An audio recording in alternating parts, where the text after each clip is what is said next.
नमस्कार मित्रों, आपका स्वागत है आपके अपने YouTube चैनल नवीन स्टोरी ऑडियो में। तो चलिए शुरू करते हैं आज की कहानी। एक बार भगवान शंकर अपने महानंदी महाराज के साथ कैलाश पर्वत पर बैठे हुए थे। उसी समय माता पार्वती पृथ्वी लोक का भ्रमण कर भगवान शंकर से मिलने के लिए कैलाश पर्वत पर पहुंचती हैं। जब माता पार्वती कैलाश पर्वत पहुंची तो भगवान शंकर ने माता पार्वती को विचलित देखा और तब भगवान शंकर ने माता पार्वती से पूछा, हे प्रिय, क्या बात है, आप विचलित क्यों हैं? कौन सी चिंता आपको विचलित कर रही है? तब माता पार्वती बोली, हे स्वामी, हे प्राणनाथ, आज मैं पृथ्वी लोक भ्रमण पर गई। वहाँ पृथ्वी लोक का भ्रमण करते समय मेरे मन में 3 प्रश्न उठे। आप मेरे इन प्रश्नों का उत्तर देकर मुझे संतुष्ट करने का कृपा करें। भगवान शंकर पूछते हैं, क्या है आपके 3 प्रश्न? आप अपना प्रश्न बताएं, मैं आपके प्रश्नों का उत्तर देकर संतुष्ट करने का पूरा प्रयास करूंगा। तब माता पार्वती कहती हैं, मेरा पहला प्रश्न है, संसार में स्त्री अधिक है या पुरुष? संसार में लोग जन्म ज्यादा लेते हैं या मरते ज्यादा हैं? दुनिया में मूर्ख अधिक हैं या बुद्धिमान? माता पार्वती के प्रश्नों को सुनकर भगवान शंकर बोले, हे पार्वती, मैं तुम्हारे तीनों प्रश्नों का उत्तर एक छोटी सी कहानी के माध्यम से दूंगा। आप इस कथा को ध्यान से सुनना और यदि आपने यह कहानी पूरी ध्यान से सुनी तो आपके मन को निश्चित ही शांति मिलेगी। तब मित्रों, कहानी में आगे बढ़ने से पहले आप लोगों से हाथ जोड़कर अनुरोध है कि अगर आप लोग चैनल पर नए हो तो चैनल को सब्सक्राइब जरूर कर दें, क्योंकि आपका एक सब्सक्राइब हमारे लिए बहुत महत्व रखता है। मित्रों, भगवान शंकर कहते हैं, हे पार्वती, एक रानी थी।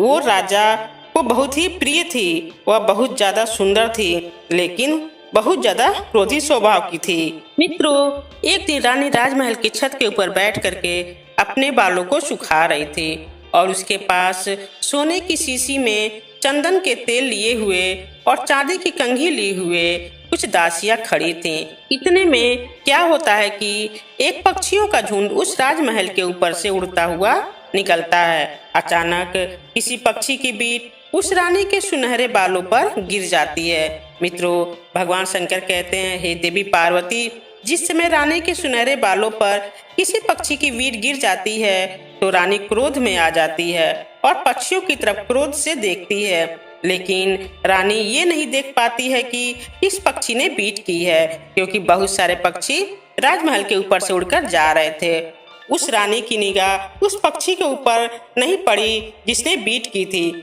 मगर वो सारे पक्षियों पर क्रोधित होने लगती है। अब वो मन में सोचती है कि इन पक्षियों ने मेरा अपमान किया है, इनका ये मजाल कि मेरा अपमान करके और मेरे ऊपर बीट करके यहाँ से उड़ जाएं, वो भी एक राज्य के रानी के ऊपर। मित्रों, तब भगवान शंकर कहते हैं, हे देवी पार्वती, इस प्रकार रानी आग बबूला हो करके वो भवन में चली गई। दासियों ने उसके सर से बीट साफ करना चाहा, परंतु रानी ने कहा, जब तक राजा पक्षियों को दंडित नहीं करते ये बीट मेरे बालों में ऐसे ही पड़ी रहेगी, इसे साफ करने की कोई जरूरत नहीं है।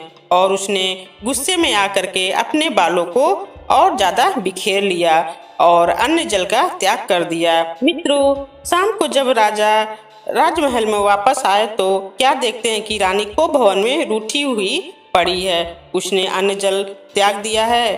तब राजा अपने हाथों में रेशमी रुमाल लेकर के वो भवन में जाते हैं और रानी से कहते हैं, जिस पक्षी ने अनजाने में तुम्हारे सुनहरे बालों पर बीट कर दी, उसे क्या मालूम था कि तुम नीचे बैठी हो? आओ मैं साफ कर देता हूँ, कोई बात नहीं। भगवान शंकर कहते हैं, हे देवी पार्वती, इस पर रानी ने इनकार करते हुए कहा, आप उनके राजा हैं, मैं उनकी रानी हूँ। पक्षियों की इतनी हिम्मत कि मेरे सर पर बीट कर दें, ऐसी बेइज्जती से तो मरना ही अच्छा है। और इतना कहकर वो रानी जो थी वो मुंह फेर कर बैठ गई। मित्रों, भगवान शंकर कहते हैं, हे देवी पार्वती, रानी के जिद के आगे राजा हार गया और उसने जंगल में ऐलान करा दिया कि सारे पक्षी राजमहल के सामने वाले मैदान में इकट्ठे हों, मैं उनको दंडित करूंगा। अब ऐसा ऐलान सुनकर के सारे पक्षियों के बीच में खलबली मच गई। भगवान शंकर कहते हैं, देवी पार्वती, सुबह होते ही पक्षियों के झुंड राजमहल के सामने आने लगे। राजा ने पक्षियों से पूछा, क्या सब पक्षी आ गए? कोई बाकी तो नहीं बचा? तो मोर ने उत्तर दिया, हुजूर सब आ गए, केवल बूढ़ा कोयल नहीं आया, उसे कोई जरूरी काम आ गया था, वो उस काम से गया हुआ है। भगवान शंकर कहते हैं, हे देवी पार्वती, मोर की बात सुन करके वो राजा कहने लगा, क्या मेरी आज्ञा से भी जरूरी कोई काम था? मोर कहने लगा, हुजूर वो कहीं पर एक पंचायत का फैसला करने के लिए गया है। मित्रों, तब भगवान शंकर कहते हैं, देवी पार्वती, तब तक बाज ने नम्रता पूर्वक पूछा, आखिर महाराज हमारा अपराध क्या है? तो कड़कती आवाज में राजा ने कहा, रानी के बालों पर बीट किसने की है, उसे मौत की सजा मिलेगी। तुम पक्षियों में से किसी एक पक्षी ने रानी के सुनहरे बालों पर बीट की है, मैं उसको मौत की सजा दूंगा। अब राजा की बात सुन करके वो सारे पक्षी जो थे एकदम से डर के मारे चुपचाप रह गए। राजा ने फिर कहा, यदि तुम में से कोई अपना अपराध स्वीकार नहीं करेगा तो मैं सबको मौत के घाट उतार दूंगा। तब भगवान शंकर कहते हैं, देवी पार्वती, तब तक भोला सा कबूतर आगे आया, गुटर गु करते हुए बोला, महाराज हमारा मुखिया कोयल है, आप दंड देने से पहले एक बार उससे पूछ लें। इस प्रकार राजा ने कोयल को लाने के लिए एक दूत भेजा और इस बार कोयल कू कू करता हुआ आ गया। वो पक्षियों के बीचों बीच में आकर बैठ गया। मित्रों, आप लोग गौर से सुने। फिर भगवान शंकर कहते हैं, देवी पार्वती, जैसे ही बूढ़ा कोयल पक्षियों के बीच में आकर के बैठा, वैसे ही तेज आवाज में वो राजा कहने लगा, क्या रे कोयल के बच्चे, क्या जरूरी काम था तुझे जो मेरी आज्ञा नहीं मानी और तू बाहर फैसला करने के लिए चला गया?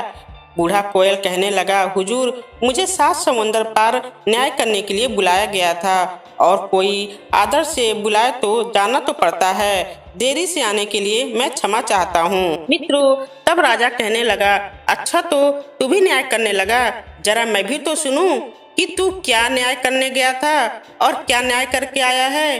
बूढ़ा कोयल कहने लगा, महाराज 7 समुंदर पार में एक बड़ी सभा जुटी थी। समस्या ये थी कि दुनिया में पुरुष अधिक हैं या स्त्री अधिक हैं।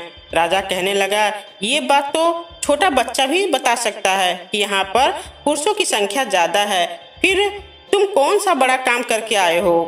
तूने भी यही कहा होगा कि पुरुष ज्यादा हैं। मित्रों, तब भगवान शंकर कहते हैं, देवी पार्वती, अब तो वो बूढ़ा कोयल कहने लगा, महाराज बड़े या छोटे शरीर से अक्ल का कोई संबंध नहीं है।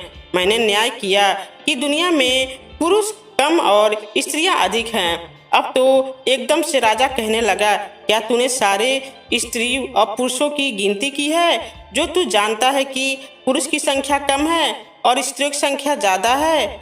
मित्रों, भगवान शंकर कहते हैं, हे देवी पार्वती, तुम्हारा पहला प्रश्न था कि दुनिया में स्त्री अधिक है या पुरुष, तो तुम्हारे पहले प्रश्न का उत्तर वो बूढ़ा कोयल देगा। तब कोयल कहने लगा, मैंने गिनती तो नहीं की, परंतु अक्ल से तो जान सकता हूँ।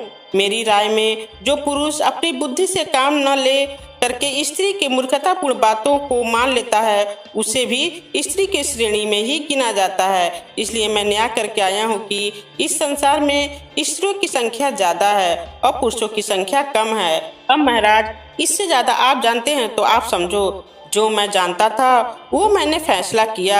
अब तो बूढ़े कोयल की बात राजा के दिल को छू गई और कहने लगा, तू ठीक कहता है, मैं बेकार रानी के कहने में आ गया और तुम सब पक्षियों को मैंने यहाँ पर मौत के घाट उतारने के लिए एकत्रित किया है। एक काम करो, तुम यहाँ से जा सकते हो।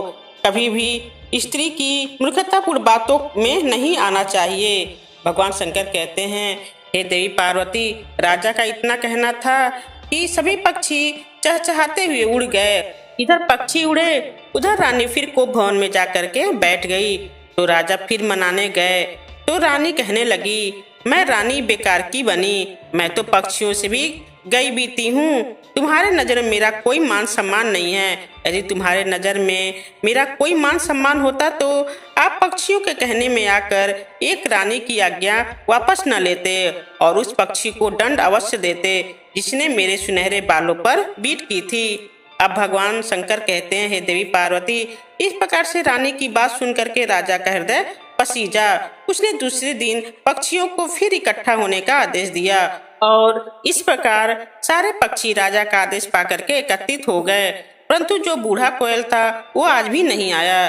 तो राजा और पक्षियों से पूछने लगा कि तुम्हारा मुखिया कोयल आज क्यों नहीं आया। तो तोता कहने लगा, महाराज आज भी वह 7 समंदर पार न्याय करने के लिए गया है, थोड़ी देर में वह आपकी शरण में आता ही होगा। मित्रों, भगवान शंकर कहते हैं, देवी पार्वती, राजा और पक्षियों के बीच में ऐसी बातें चल रही थी। तब तक क्या होता है कि वो बूढ़ा कोयल आ जाता है और आकर हाथ जोड़कर राजा से माफी मांगते हुए कहता है, महाराज मैं क्षमा चाहता हूँ, आज मुझे फिर से न्याय करने के लिए जाना पड़ा, इसलिए मुझे आने में थोड़ी देर हो गई।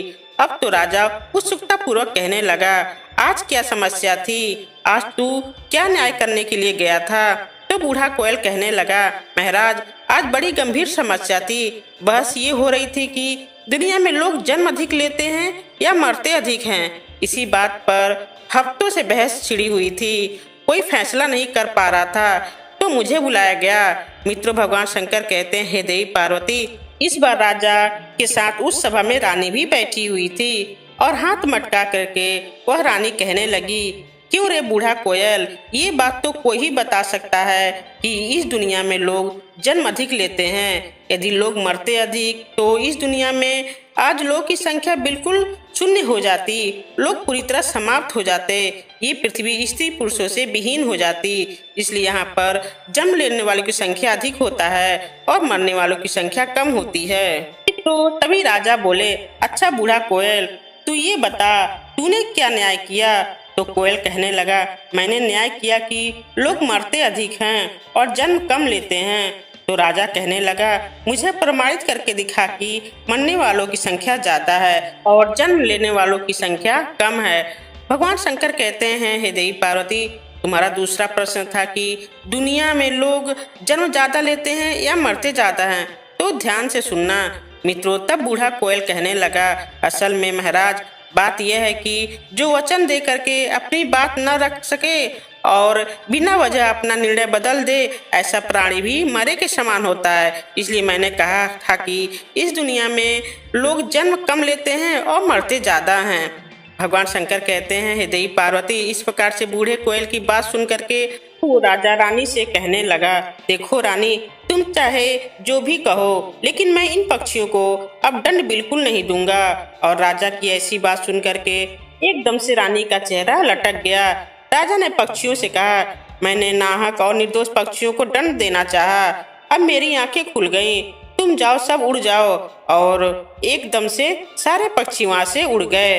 भगवान शंकर कहते हैं, देवी पार्वती, इधर सारे पक्षी उड़े, उधर रानी फिर को भवन में चली गई और उठ करके लेट गई। इस बार रानी की एक दासी थी, उसने एक योजना बनाई और राजा के पास सूचना भिजवाई कि जाओ राजा से कहना कि उसकी रानी गर्भवती है, जब तक वो पक्षियों को प्राण दंड नहीं देंगे तब तक मैं खाना नहीं खाऊंगी, और ऐसा करना राजा के बच्चे के लिए बहुत ही घातक होगा।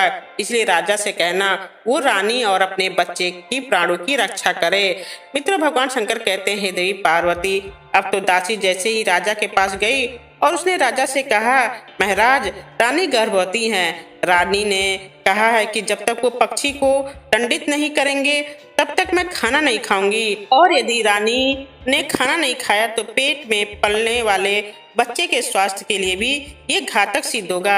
इसलिए महाराज आप रानी और बच्चे की प्राणों की रक्षा करें। भगवान शंकर कहते हैं, देवी पार्वती, इस तरह दासी की बात सुन करके वो राजा एकदम से वो भवन में पहुंचा और रानी से जाकर कहने लगा, तुम चलकर महल में आराम करो, मैं कल सारे पक्षियों को निश्चित ही मौत के घाट उतार दूंगा। अब तो अगले दिन राजा ने सभी पक्षियों को बुलाने के लिए फिर ऐलान करवा दिया। राजा का ऐलान सुन करके वो सारे पक्षी डर गए। तो कोयल कहने लगा, तुम सब डरो मत, तुम सब चलो, मैं तुम्हारे पीछे आता हूँ, सब ठीक हो जाएगा। उधर राजा की आज्ञा पाकर के राजमहल के सामने सभी पक्षी एकत्रित हो गए। बूढ़ा कोयल इस बार भी दिखाई नहीं दिया।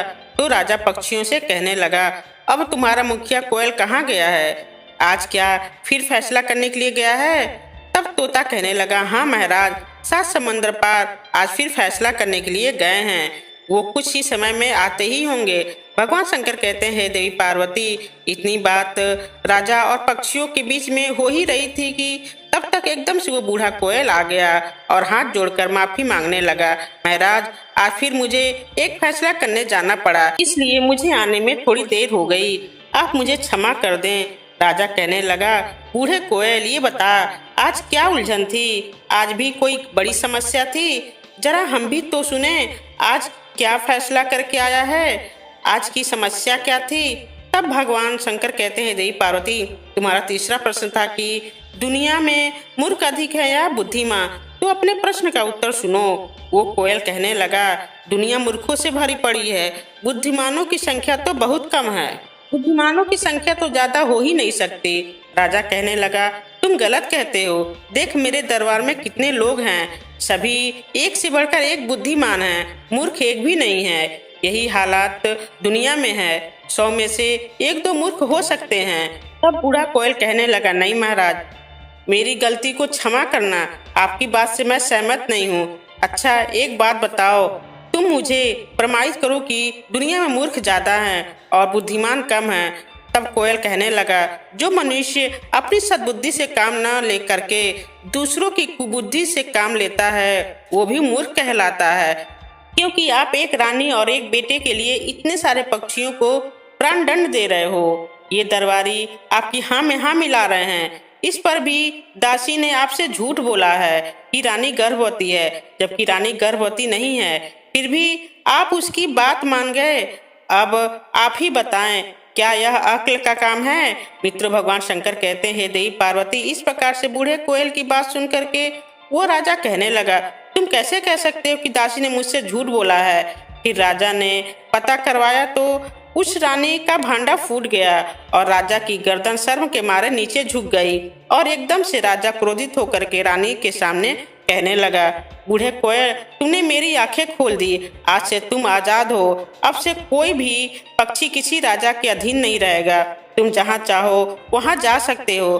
भगवान शंकर कहते हैं, देवी पार्वती, इस प्रकार राजा की बात सुन करके सही पक्षी अपने बूढ़े कोयल की जय जयकार करते हुए वन की तरफ उड़कर चले गए।